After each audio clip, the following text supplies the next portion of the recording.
Hello dears, welcome to our channel ultimate এডুহাব। তোমাদের সকলকে স্বাগত জানাই আজকের এই ভিডিওতে। তো তোমরা জানো আমাদের যে সিডিপির যে ক্লাস অর্থাৎ সিটেটের যে পিওয়াইকিউ, সেই পিওয়াইকিউ আমরা স্টার্ট করে দিয়েছি। বিগত এর আগেও ক্লাস হয়েছে আমাদের 2021 সালের যে পিওয়াইকিউ সিটেটের, সেই পিওয়াইকিউ এর ক্লাস আমরা স্টার্ট করছি। আমরা পিওয়াইকিউ আলোচনা করছি, তার সাথে সাথে আমরা এর যে এক্সপ্লেনেশন সেগুলো দেখছি। বাংলা যে ইংলিশ কোশ্চিনস দুটোই থাকছে তোমাদের কাছে।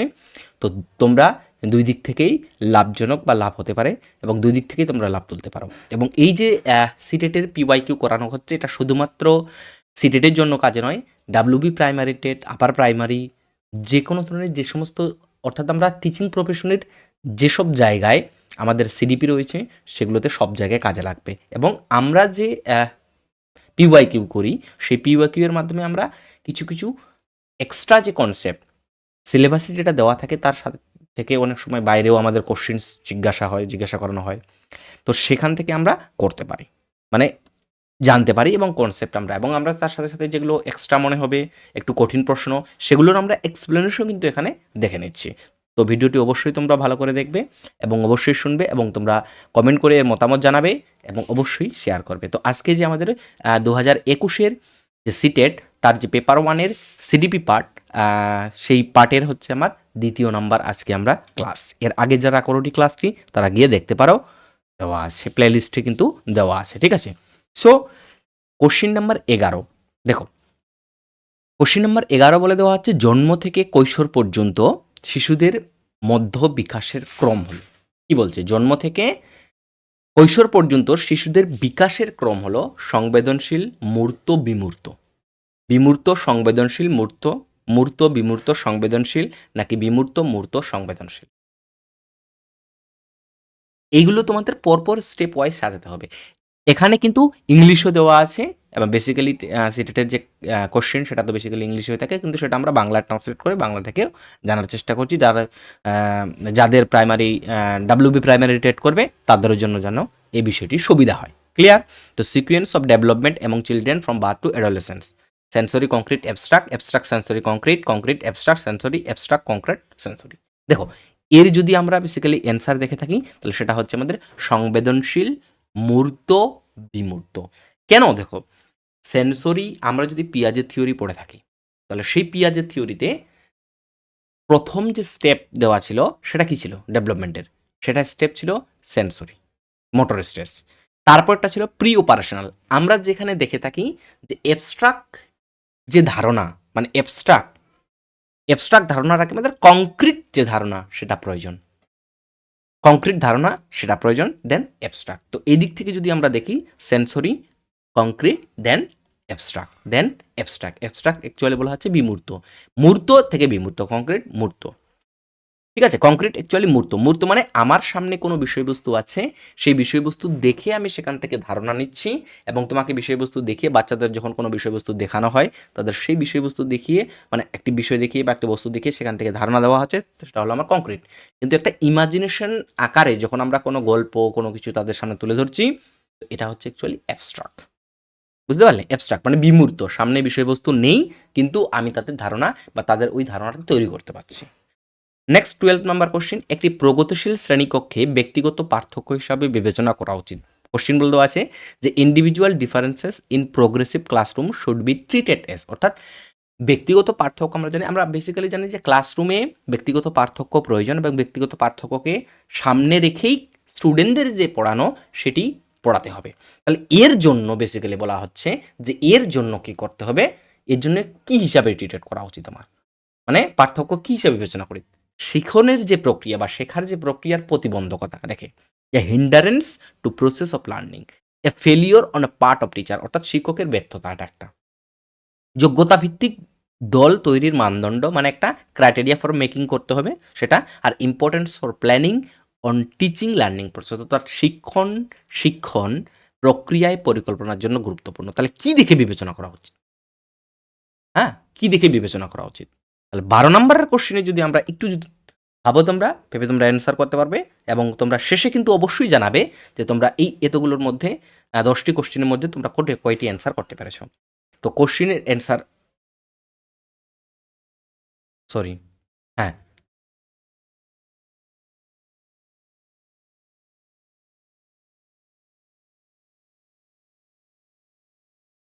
আচ্ছা, এক সেকেন্ড। হ্যাঁ, এটা ৪ নাম্বার অ্যান্সার হবে বিশেষ করে, ঠিক আছে? যে অ্যান্সারটা এখানে দেওয়া নেই, বাট ৪ নাম্বার অ্যান্সার হবে যে একটি প্রগতিশীল শ্রেণীকক্ষে বিবেচনা করা উচিত যে শিক্ষণ প্রক্রিয়া একটা পরিকল্পনার জন্য এটা গুরুত্বপূর্ণ, ঠিক আছে? এটা একটা গুরুত্বপূর্ণ প্রক্রিয়া হিসাবে প্রয়োজন। ক্লিয়ার?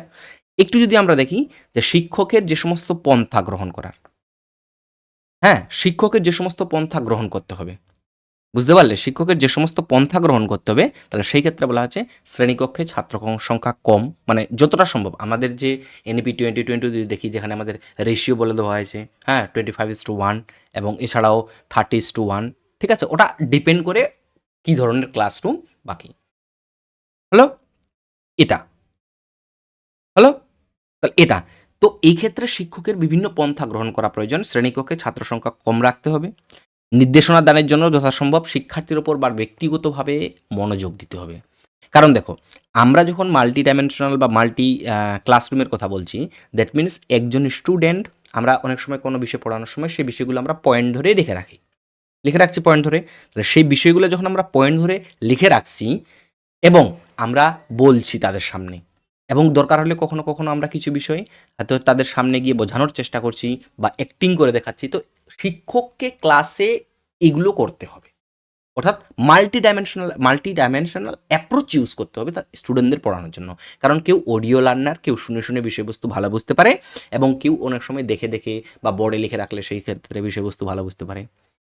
শিক্ষক শিক্ষার্থীদের ব্যক্তি বৈষম্য জানতে বিভিন্ন টাস্ক, মানে একজন বিভিন্ন ধরনের শিক্ষার্থীর কি ধরনের বৈশিষ্ট্য আছে, তাদের কি ধরনের ক্ষমতা আছে, যে তারা কিভাবে বিষয়গুলোকে অ্যাকসেপ্ট করে, বিষয়গুলোকে জানতে পারে, যারা জানার চেষ্টা করে এবং বিষয়গুলো বুঝতে পারে, তাহলে সেটার জন্য তাদেরকে বিভিন্ন ধরনের টাস্ক প্রদান করতে হবে।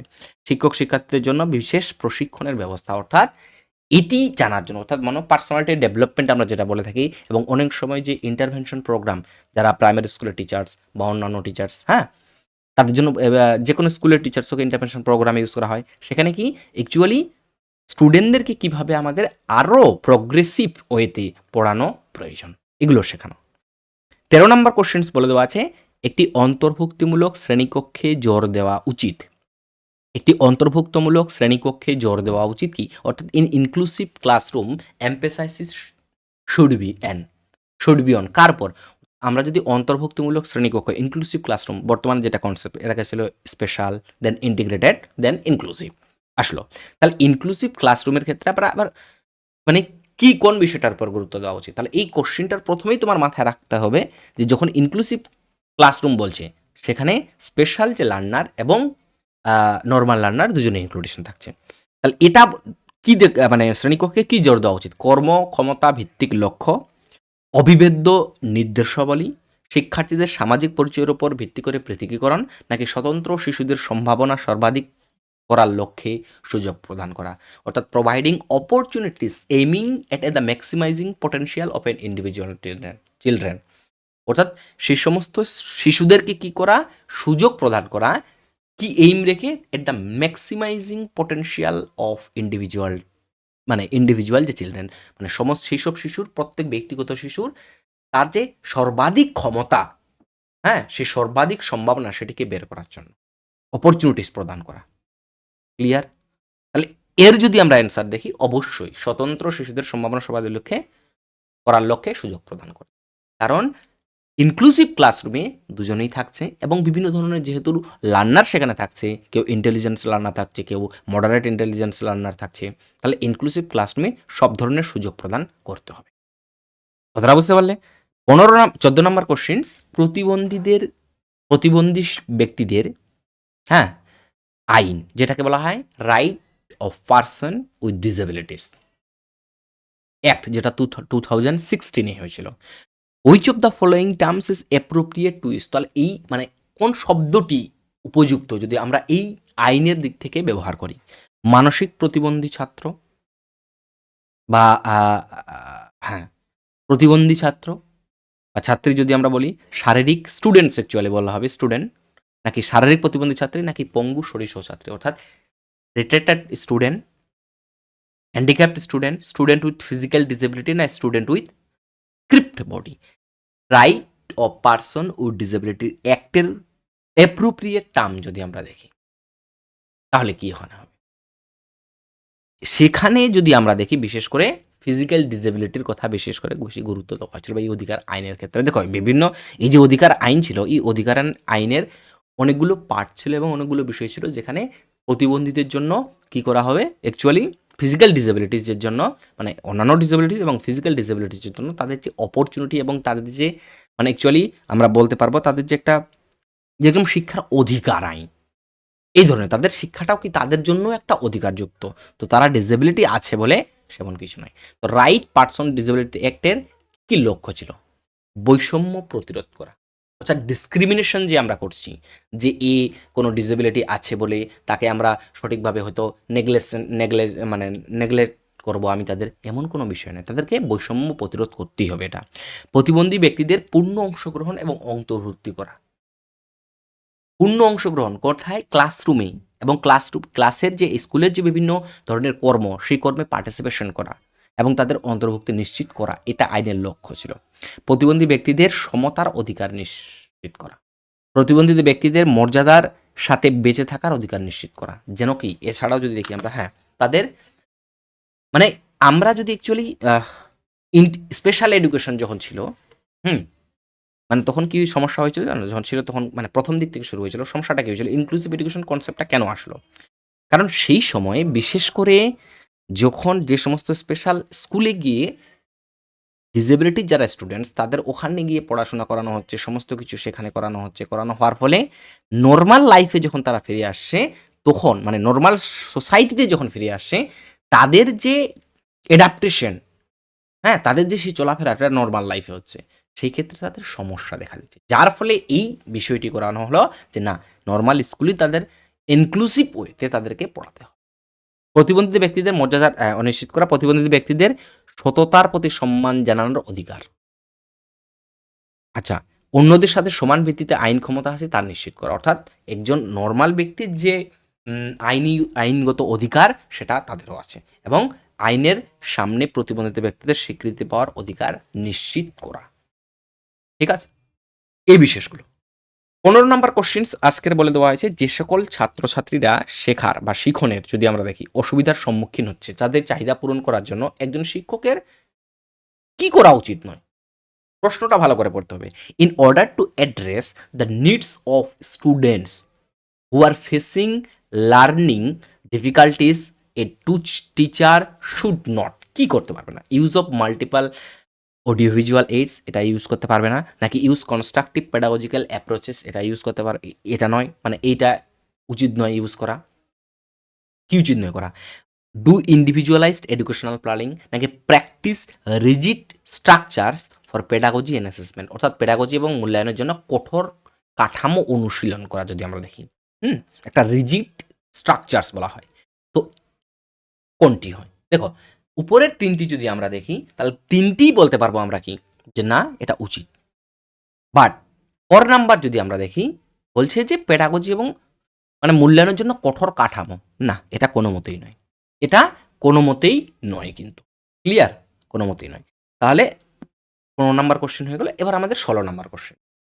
দেশ হলো সৃজনশীলতার প্রাথমিক শনাক্তকারী বৈশিষ্ট্য, অর্থাৎ দেশ is the primary identifying of features of creativity.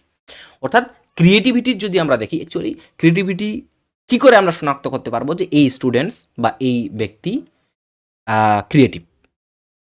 তো লো কম্প্রিহেনশন থাকবে, ডাইভারজেন্ট থিঙ্কিং, হাইপার অ্যাক্টিভিটি, নাকি ইনঅ্যাটেপটিভ অ্যাটেন্টিভনেস, যেটা বলা হচ্ছে অ্যাটেন্টিভনেস মানে মনোযোগী, আর ইনঅ্যাটেন্টিভনেস বলা হচ্ছে অমনোযোগিতা, অতি সক্রিয়তা, অপসারী চিন্তন, নাকি কম বোধগম্যতা।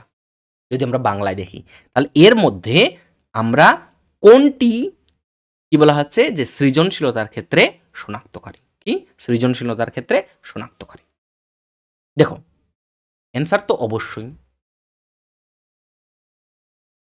হ্যাঁ, ডাইভার, মানে অ্যান্সারটা দেওয়া নেই, তবে আমি বলে দিচ্ছি তোমাদের। ঠিক আছে? এটা হচ্ছে আমাদের ডাইভার্জেন্ট থিঙ্কিং অ্যাকচুয়ালি। ঠিক আছে? এটা ডাইভার্জেন্ট থিঙ্কিং। দেখো, ডাইভার্জেন্ট থিঙ্কিং হচ্ছে বিশেষ করে অ্যাকচুয়ালি মানে অ্যাকচুয়ালি ডাইভার্জেন্ট থিঙ্কিং এবং কনভার্জেন্ট থিঙ্কিং এর মধ্যে ডিফারেন্সটা কি দেখো। যখন কনভার্জেন্ট থিঙ্কিং কথা বলা হচ্ছে, আমরা যদি বলতে চাই এনালাইসিস এবং সিনথেসিস। সিনথেসিসের মানে হচ্ছে আমাদের একটি প্রবলেমের একটি প্রবলেমের একটি প্রবলেমের অনেকগুলো বৈশিষ্ট্য থেকে, মানে অনেকগুলি সমাধান থেকে একটা সমাধান, মানে অনেকগুলো মানে একটি প্রবলেমের ৪-৫টি সমাধান আমি ভাবলাম, তো সেই সমাধানটাকে কম্বিনেশন করা, দ্যাট ইজ সিনথেসিস যদি আমরা বলি। এনালাইসিস কি? ওই প্রবলেমটিকে বিভিন্ন ওয়েতে ভাবা যে এইভাবে তার সমস্যার সমাধান করা যেতে পারে, বা এই সমস্যার সমাধান হতে পারে, বা এটি টুকরো টুকরো করে একটা সমস্যাকে এনালাইসিস করা, একটা সমস্যাকে টুকরো টুকরো ভাবে এনালাইসিস করা। বাট তাহলে ওই দিক থেকে যদি আমরা দেখি, এনালাইসিসের পার্ট দিক থেকে দেখি যদি আমরা, ডাইভার্জেন্ট থিঙ্কিং মানে একটি প্রবলেম তুমি কত ওয়েতে সলভ করতে পারো। আমরা অঙ্ক করার সময় দেখি কেউ এই ওয়েতে মানে খুব শর্টকাটে করে দিল, আবার ঠিক সূত্র ধরে করে দিল, আবার অন্য ওয়েতে করে দিল। তার মানে ঠিক ওইরকমই অপসারী চিন্তন বলা হচ্ছে কল্পনাশ্রুত মুক্তফর্ম, এবং এতে একাধিক ধারণা ও সমস্যার সমাধানে অন্বেষণ জড়িত করায়।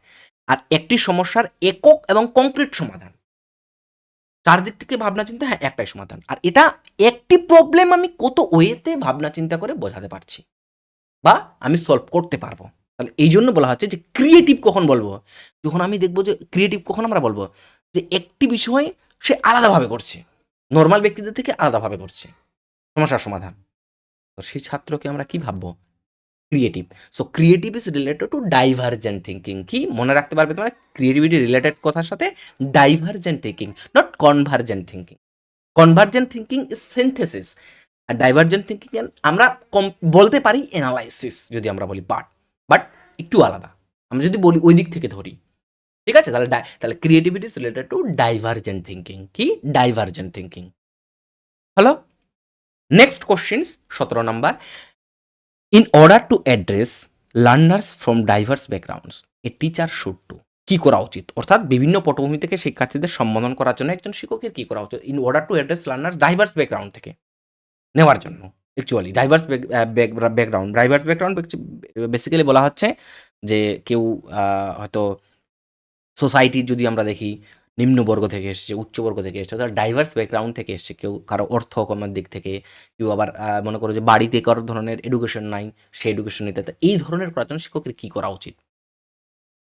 বিচিত্র সাম্প্রতিক দিকগুলি সম্পর্কে কথা বলা এড়িয়ে চলা, বিভিন্ন পরিস্থিতি থেকে উদাহরণ দেওয়া, সকলের জন্য আদর্শ মূল্যায়ন ব্যবহার করা, এমন একটি বিবৃতি ব্যবহার করা যার নেতিবাচক স্টিরিওটাইপগুলিকে শক্তিশালী করে। অর্থাৎ use statements that stagnation negative stereotypes, এমন সমস্ত বিবৃতি বা বাক্য ব্যবহার করা দ্যাট স্ট্রেনথেন করে, শক্তিশালী করে, কি করে?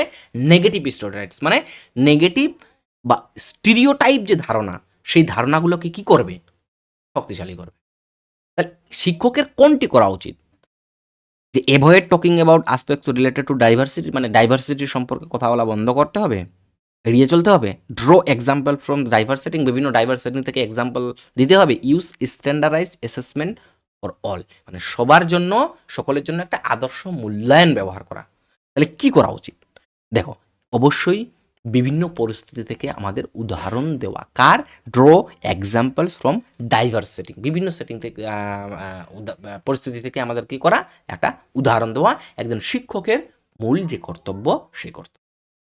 কারণ বিভিন্ন জায়গা থেকে এক্সাম্পল দিলে তারা স্টুডেন্ট কি বলো তো সবাই রিলেট করতে পারবে। অর্থাৎ একজন একটি স্কুলে বা একটা ক্লাসরুমে বিভিন্ন ধরনের স্টুডেন্ট বসে থাকে, ফাইন্যান্সিয়াল ব্যাকগ্রাউন্ডের দিক থেকে কেউ কম কেউ বেশি। দুই দিক থেকে যদি আমরা উদাহরণটা দিই তাহলে দুই দিক থেকেই পারবো তাদের বোঝাতে। এবং কেউ হয়তো একটু কম ইন্টেলিজেন্স আছে বা কেউ একটু বেশি কম বুঝতে পারে, তাহলে সেইভাবে নর্মাল এক্সাম্পল দিলে আমরা বুঝতে পারবো। তো এটাই বলছে বিভিন্ন পরিস্থিতি থেকে উদাহরণ দেওয়া। ক্লিয়ার? এই বলা হচ্ছে যদি গ্রুপ সমস্যার সমাধান কিভাবে আমরা করব।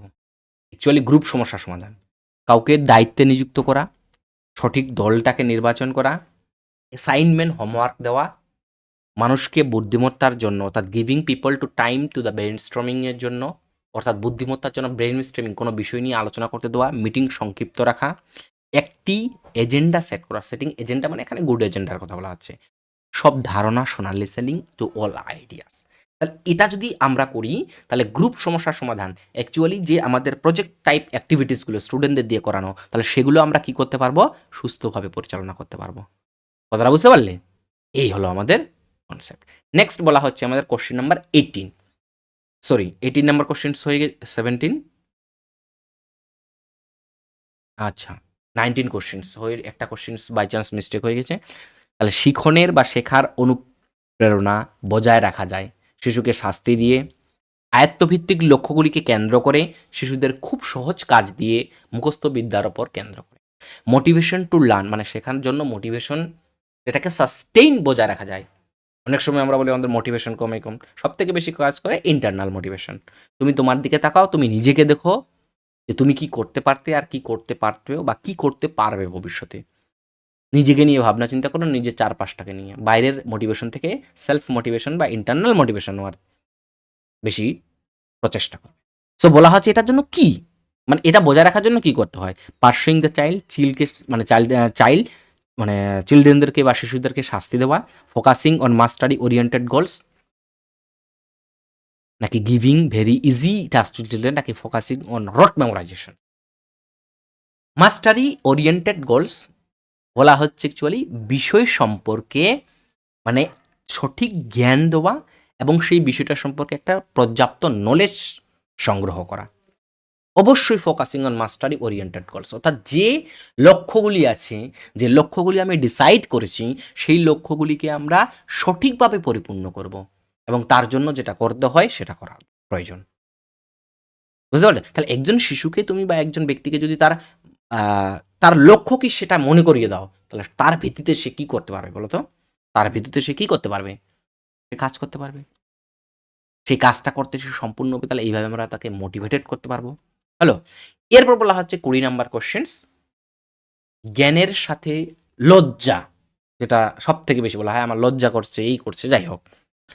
লজ্জা ঘৃণা ভয় 3 থাকতে নয়, আবার মাঝে, মাঝে থাকতে হয়।